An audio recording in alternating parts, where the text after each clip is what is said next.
Eso es.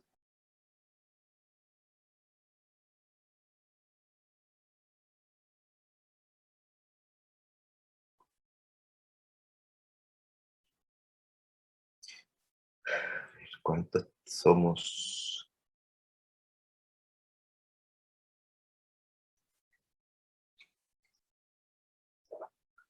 Hola, buenos días.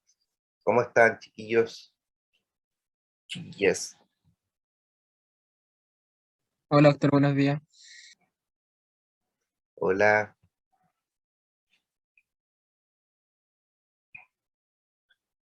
Ya. Parece que esta mañana de neblina los asustó. ¿Están muy cansados o no? ¿Cómo va el semestre?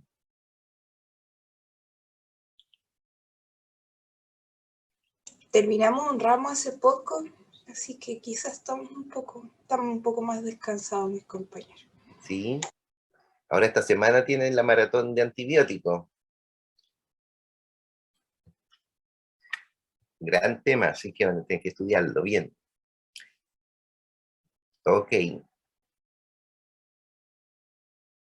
Entonces, vamos a iniciar la clase.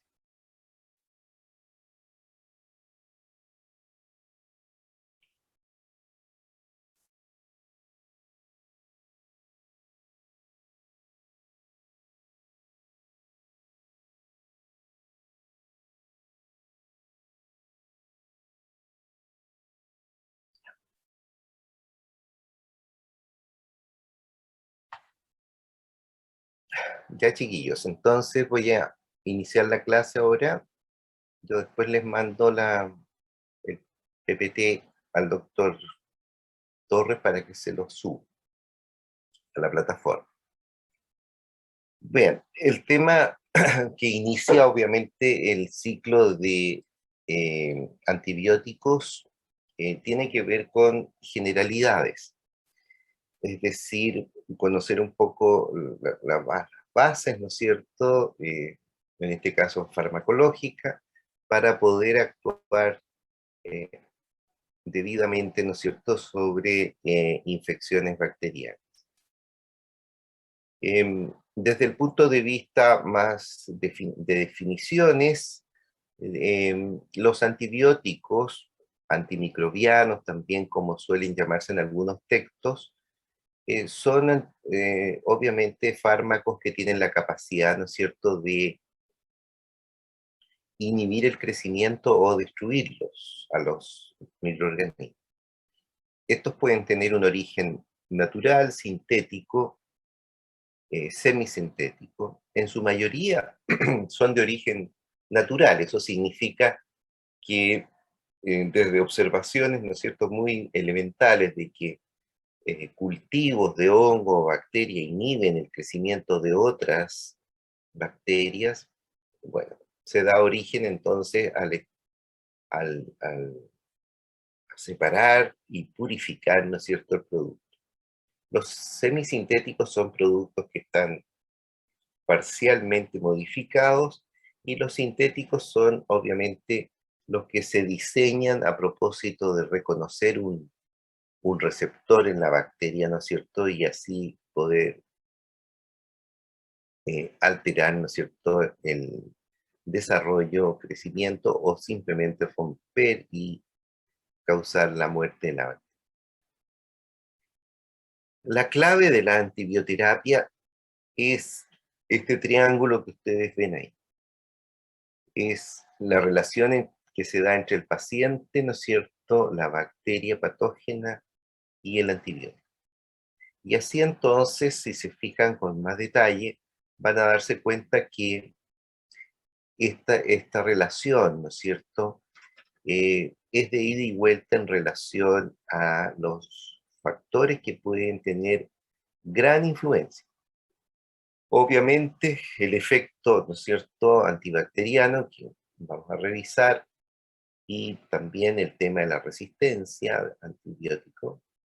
Y por supuesto, las características de las bacterias que ustedes ya han estado estudiando, y por otro lado, ¿no es cierto?, está nuestro paciente que va a depender en gran medida, ¿no es cierto?, de su condición general y los efectos indirectos que tenga, ¿no es cierto?, también el antibiótico, llámense efectos colaterales, reacciones adversas.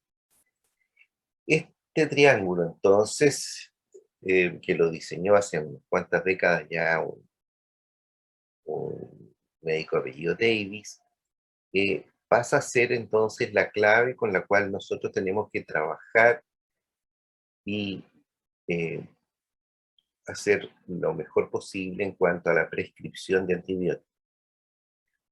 Los mecanismos de acción que tienen estos fármacos son varios y se pueden sintetizar, digamos, en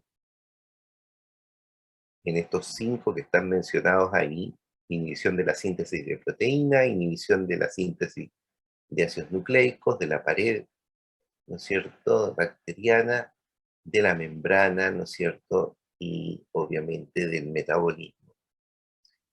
Obviamente esto significa, ¿no es cierto?, la posibilidad de interactuar a distintos niveles, y allí vamos a ver que hay distintos entonces antibióticos que están mencionados en este cuadro para cada mecanismo de acción. Por ejemplo, la inhibición de la pared bacteriana es muy propio de los beta-lactámicos y polipéptidos. En el caso, ¿no es cierto?, de la inhibición de síntesis de proteína, macrólidos, aminoglucósidos, cloranfenicol, tetraciclina, ustedes van a tener clase de cada uno de estos antibióticos. La síntesis de DNA, ¿no es cierto?, inhibición con las fluoroquinolonas, el metabolismo, etc. Todo esto hace posible y ha hecho posible por décadas tener una opción terapéutica, ¿no es cierto?, frente a los procesos infecciosos. Acá tienen otro monito, ¿no es cierto?, donde están destacados los mecanismos de acción y los ejemplos más clásicos de cada uno de estos mecanismos. Así entonces, como yo les mencionaba recién, tenemos la posibilidad de eh, alterar, ¿no es cierto?, las bacterias patógenas y poder entonces librar al paciente de un cuadro, ¿no es cierto?, infeccioso que puede tener, digamos, graves consecuencias, como ustedes saben. Por lo tanto, los antibióticos han sido extraordinariamente importantes. ¿Qué efectos tienen? Básicamente se pueden definir 2 tipos de efectos. Uno que es bacteriostático, y eso significa que se eh, impide el desarrollo, ¿no es cierto?, la multiplicación de las bacterias sin destruirlos, pero los dejamos entonces paralizados a los microorganismos, y eso facilita que el sistema inmunitario del paciente haga su parte. ¿Mm?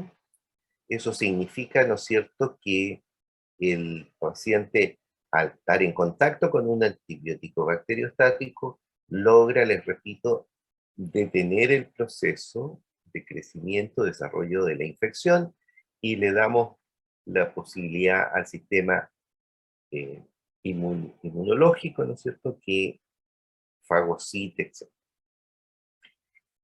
Y el sistema bactericida es un sistema, obviamente, que va a generar suficientemente daño a la bacteria como para que en definitiva sea eliminada. Esto significa, ¿no es cierto?, que ya ustedes pueden imaginarse que hay pacientes que no pueden usar bacteriostáticos básicamente porque tienen, ¿no es cierto?, un sistema inmunológico comprometido. Y ahí, en esos tipos de infecciones y en pacientes inmunocomprometidos, obviamente no podemos, les repito, usar un bacteriostático, sino que solamente bactericida. Ahí tienen imágenes de un efecto bactericida, porque se ha roto la bacteria, ¿no es cierto?, y elimina el material interno, ¿no es cierto? Y eso es inviable. Veamos ahora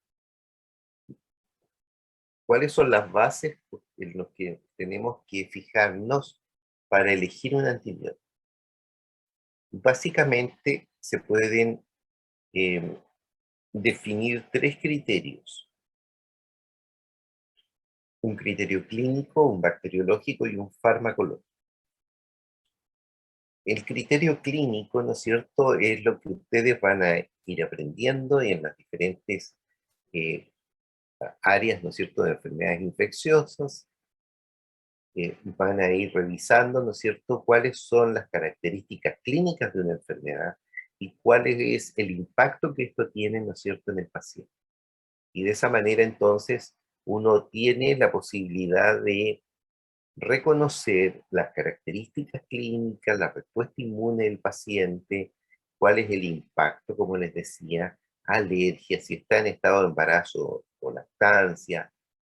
No es lo mismo, ¿no es cierto?, un niño o un recién nacido, que un adulto o una persona mayor. Todos son elementos, ¿no es cierto?, para considerar.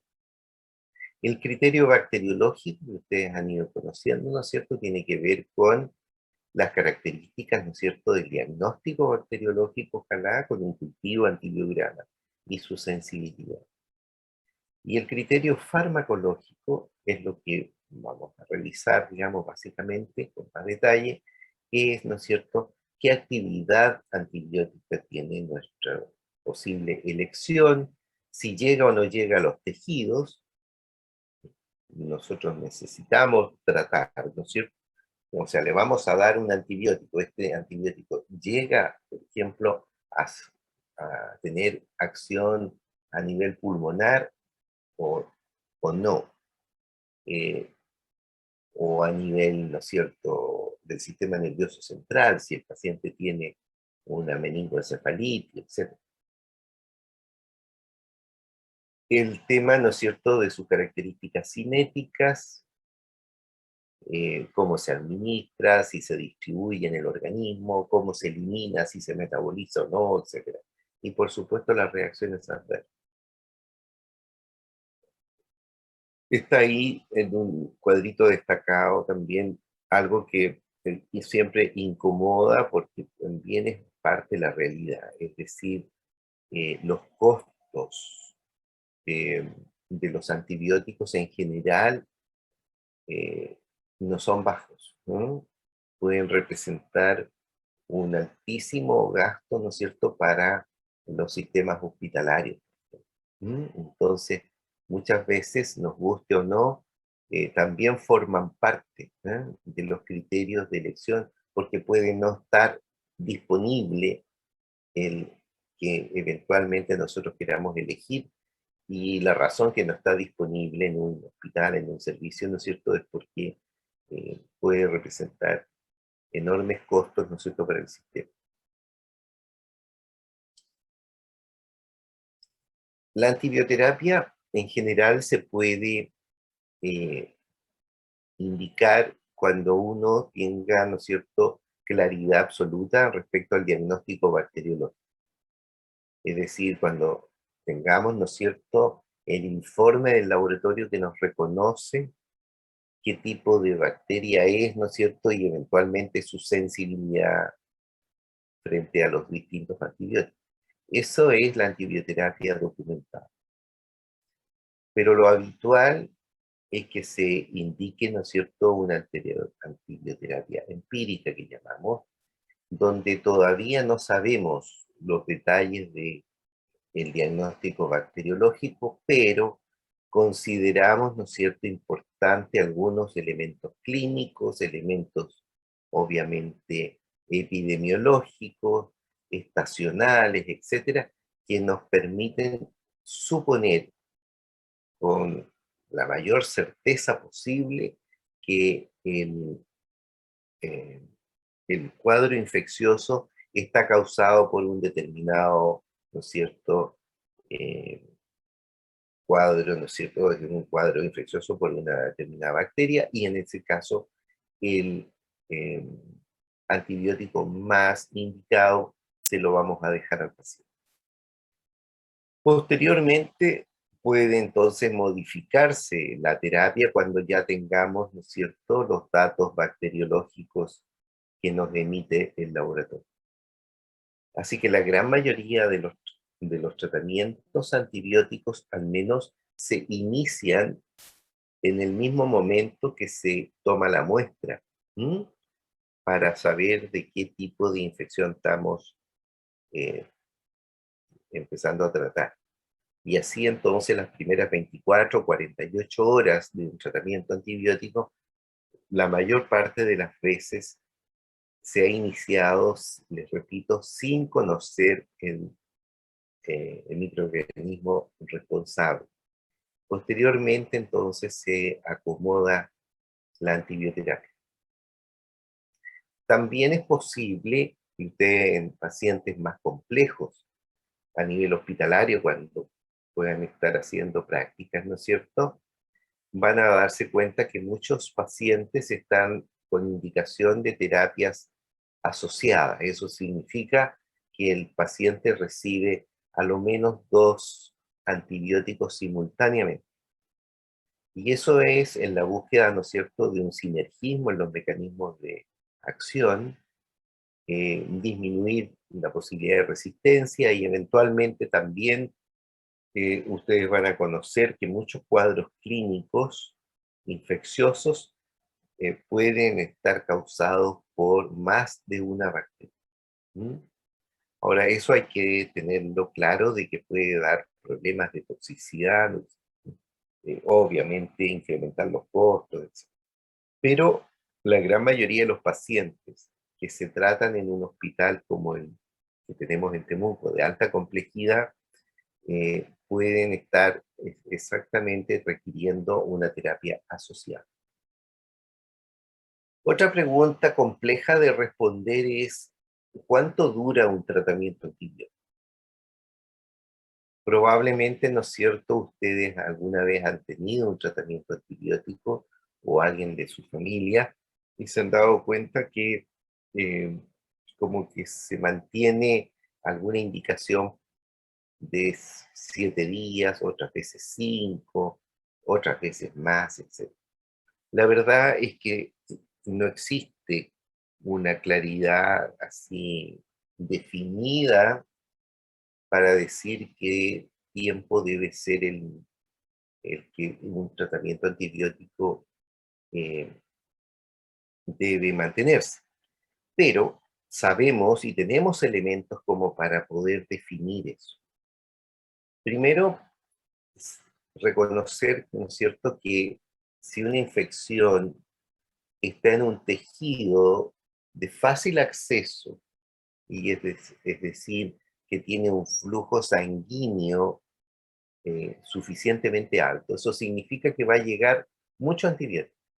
Y eso puede ser eh, considerado como un factor de que vamos a tener control sobre el proceso infeccioso. Pero si el tejido, por ejemplo, es hueso, sabemos que el flujo sanguíneo es menor y por lo tanto las concentraciones de antibióticos que van a llegar van a ser también más bajas. ¿Eso qué significa? Que voy a necesitar, ¿no es cierto?, más tiempo para el tratamiento. Así ustedes van a ver, ¿no es cierto?, que un tratamiento de una infección ósea de hueso puede requerir 30, 60, 90 días de tratamiento. Distinto, ¿no es cierto?, si tienen una amigdalitis, una bronquitis.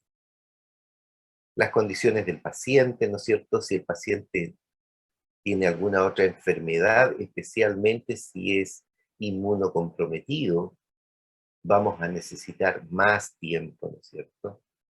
Y eventualmente podría uno decir, bueno, quizás a lo menos será quizás el doble de un paciente que esté normal, que sea inmunocompetente. Eh, no es lo mismo, ¿no es cierto?, tratar una infección causada por una bacteria que el paciente, ¿no es cierto?, se infecta en su casa, ¿no es cierto?, comparado con una bacteria, ¿no es cierto?, que ya tenga eventualmente características de resistente, porque es una bacteria que tú adquieres en el hospital, ¿no es cierto? Una infección nosocomial o intrahospitalaria, como también suelen llamarse, es distinta a una infección que tú, ¿no es cierto?, desarrollas a partir de una condición fuera del hospital. Por lo tanto, los tiempos de tratamiento de una infección, ¿no es cierto?, van a cambiar necesariamente. Y van a cambiar las decisiones de los antibióticos, van a cambiar, ¿no es cierto?, el manejo del paciente, etc. Por lo tanto, como ustedes se dan cuenta, la antibioterapia, ¿no es cierto?, no tiene una regla precisamente establecida, sino que tiene que estar permanentemente siendo reevaluada de acuerdo a las condiciones, ¿no es cierto?, del cuadro infeccioso del paciente y eventualmente, ¿no es cierto?, otros factores que puedan estar influyendo sobre la evolución. También tengo que mencionarles que hay antibioterapias, entre comillas, que se llaman profilaxis antibiótica, que no es una terapia propiamente tal, sino que se usa un par de dosis habitualmente con el fin de prevenir el desarrollo de una infección en algún paciente, ¿no es cierto?, que requiera tomar la precaución de que no se vaya a desarrollar una enfermedad infecciosa. Es decir, aquí no estamos haciendo un tratamiento propiamente tal porque no hay infección. Lo que estamos haciendo es un proceso, ¿no es cierto?, de prevención, una profilaxis.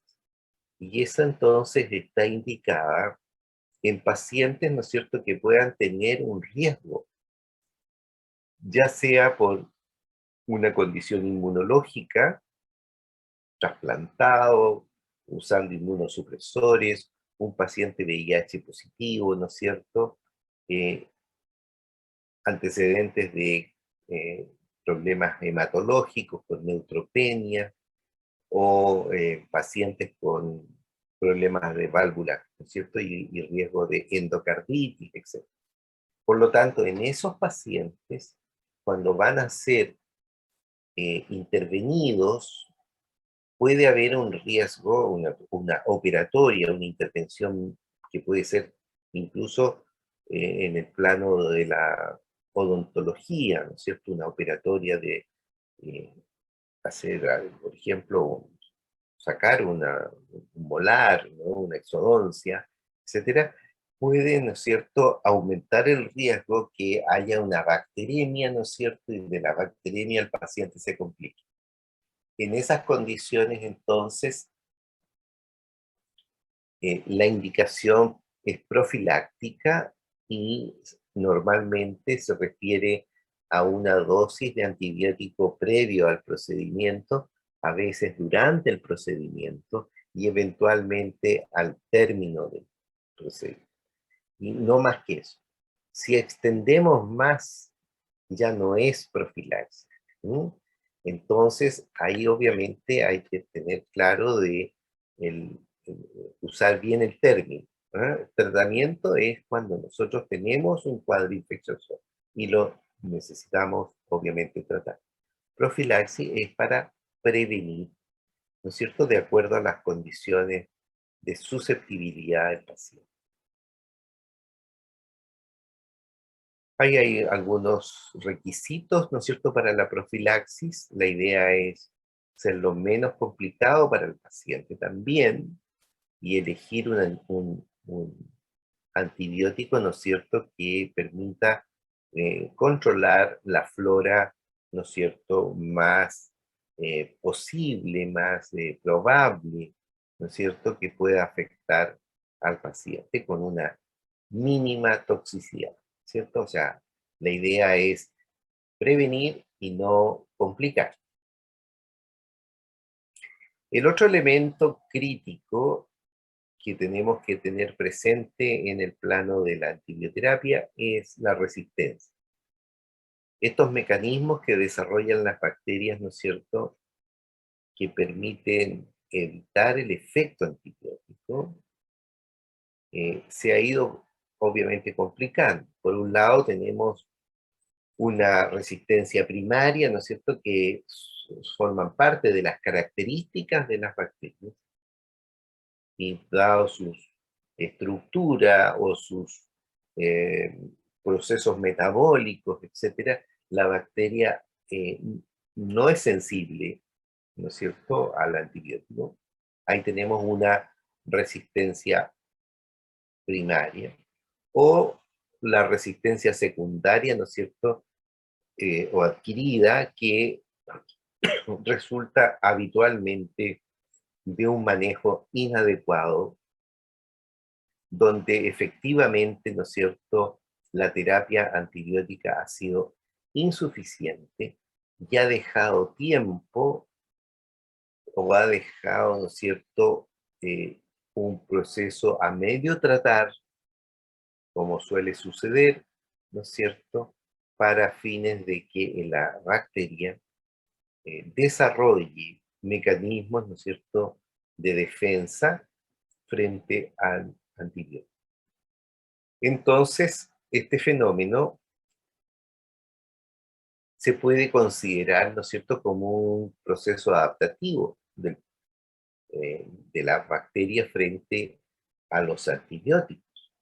La resistencia, entonces, adquirida secundaria, en realidad va desarrollando mutantes, ¿sí?, que son resistentes. Y estos mutantes van generando entonces una población de bacterias que van entonces a no tener respuesta frente a la terapia. Y eso significa que el paciente, ¿no es cierto?, que está siendo eventualmente tratado o maltratado o por factores distintos, ¿no es cierto?, en definitiva, se han facilitado este proceso de desarrollo de mutantes. Obviamente, el paciente empieza con una infección, digámoslo así, y va desarrollando otra, aun cuando, ¿no es cierto?, está en terapia antibiótica.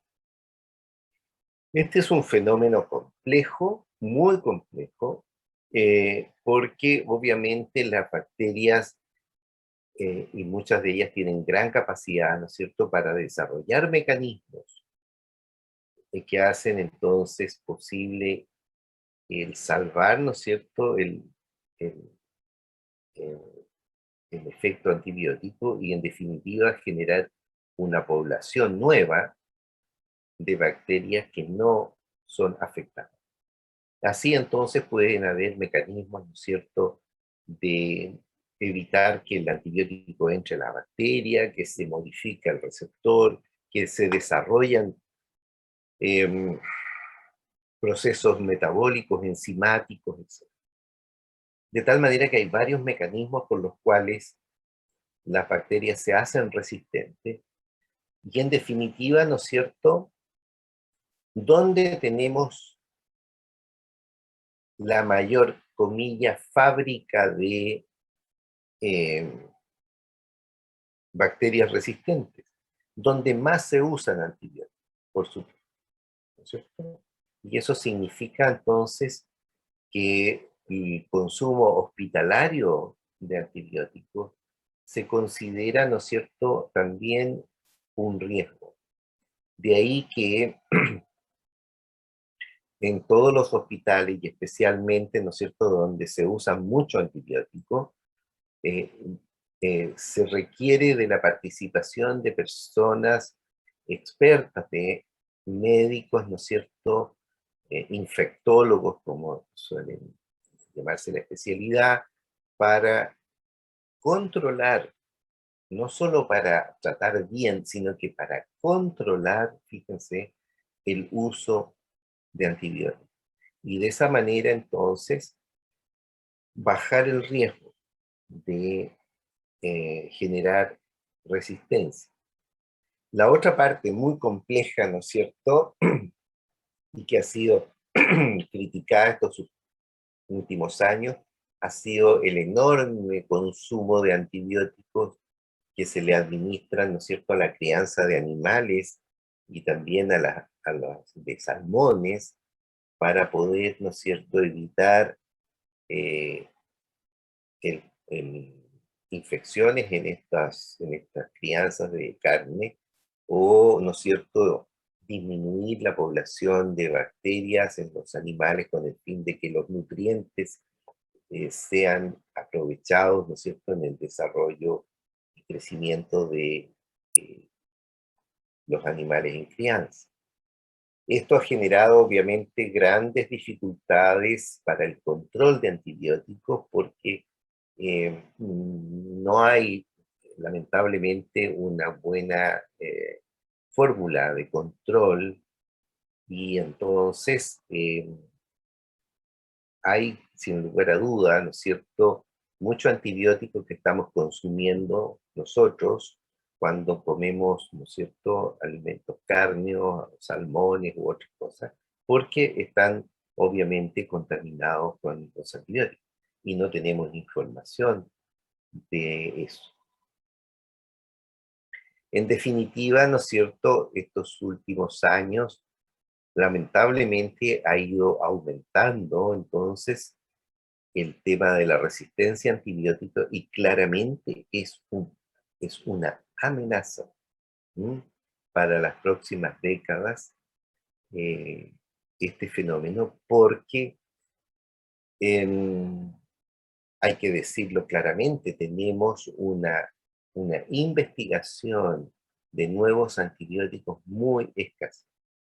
Grandes laboratorios, centros de investigación han dejado, ¿no?, de lado este tema, y eso es un riesgo que podríamos llegar a tener, ¿no es cierto? Y algunos han sido muy categóricos en decir que eventualmente la próxima pandemia no va a ser viral, sino que va a ser de bacterias resistentes. Sería una situación muy compleja, ¿no es cierto?, la que nos podría afectar. Por lo tanto, el plan de manejo de los antibióticos en general debe ser de responsabilidad exclusiva de profesionales. Y eso significa, ¿no es cierto?, que los antibióticos no se pueden disponer libremente. Esa es la razón por la cual siempre debiera eh, eh, exigirse una prescripción médica para el uso de antibióticos o del profesional que está autorizado para estos fines. ¿Por qué? Porque tenemos experiencias donde algunos antibióticos en definitiva eran usados algunas décadas atrás libremente, es decir, cualquier persona pasaba a una farmacia, ¿no es cierto?, y compraba antibióticos porque había estornudado, ¿no es cierto?, en la mañana o se sentía congestionado y eso significaba la necesidad de antibioterapia. Ese tipo de manejo obviamente hay que eliminarlo si es que todavía algo de eso existe, porque es una buena razón por la cual el uso inadecuado nos va a generar resistencia. Tuvimos antibióticos absolutamente perdidos, entre comillas, porque el uso, ¿no es cierto?, inadecuado lo llenó de resistencia. Por otro lado, tenemos que manejar adecuadamente la elección, la dosis, ¿no es cierto?, la indicación precisa. Eso es responsabilidad profesional. El control de los pacientes, el control de las reacciones adversas, eventualmente el uso de asociaciones, el cambiar una antibioterapia por otra, etcétera, ¿no es cierto? Tiene responsabilidad absolutamente profesional. ¿M? Así que, en realidad, cualquiera sea el área, ¿no es cierto?, que uno desarrolle en el ámbito médico, tenemos que asumir un manejo muy, muy estricto, muy racional de los antibióticos, porque tenemos la obligación, ¿no es cierto?, de la obligación médica de proteger efectivamente este grupo de fármacos, porque sabemos que el desarrollo de resistencia es un cuadro crítico que se está instalando cada vez más, y por otro lado no tenemos, ¿no es cierto?, un desarrollo adecuado, oportuno, etcétera, de nuevos antibióticos. Con eso entonces creo que queda claro, ¿no es cierto?, la importancia que tienen estos antibióticos y la responsabilidad que nos cabe, y a ustedes ahora en el futuro, para el manejo, ¿no es cierto?, de este tipo de fármacos. Si tienen alguna pregunta,